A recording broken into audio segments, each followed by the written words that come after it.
Hi, I'm Govind. So my internship was with PwC. I was working for the GNPS department of PwC. So the work profile over there that I was working on was basically government consulting. My project was CCTNS, which is Crime and Criminal Tracking Network and System, which basically is a Ministry of Home Affairs project, which is a nationwide project, and within which all the work that police stations do in the country is being digitized. So that was the first phase of the project.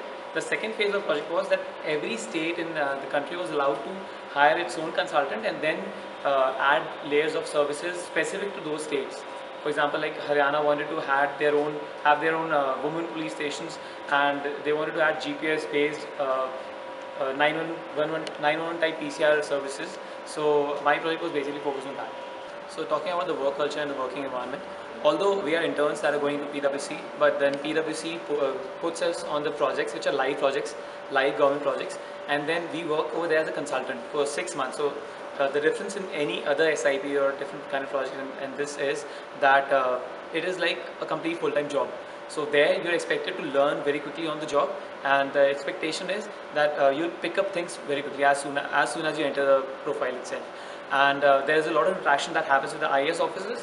IAS officers are like really brilliant. So the general image that people have of the government sector in India, that it's very corrupt and it's like all red tape based, it all goes away when you see the dedication that these IAS officers have. They really work very seriously, and you really learn a lot from their work ethic.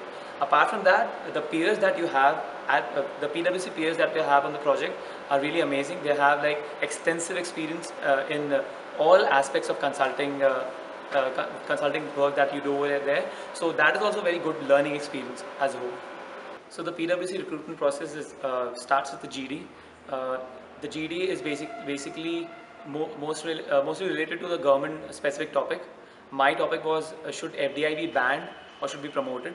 So the structure of GD is like, it's not like your general GD that you go ahead and speak only your points and just get it done with, because the PwC expects it to be very communicative. So for example, someone has said something, you need to carry forward that.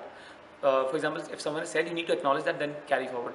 And in my GD, the moderator actually stopped me from speaking. He said that, okay, he gave other people chance, and then suddenly he asked me to reply to someone else's statement.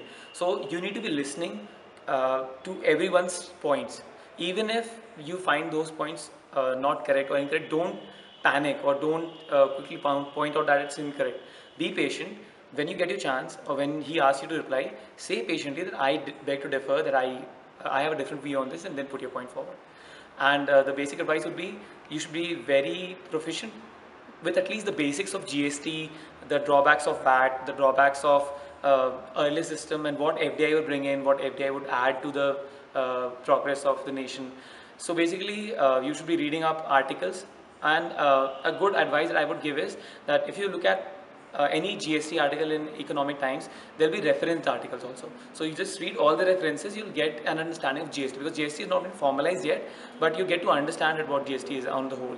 And also one more advice is that to check how is your pitch when you're speaking on a topic.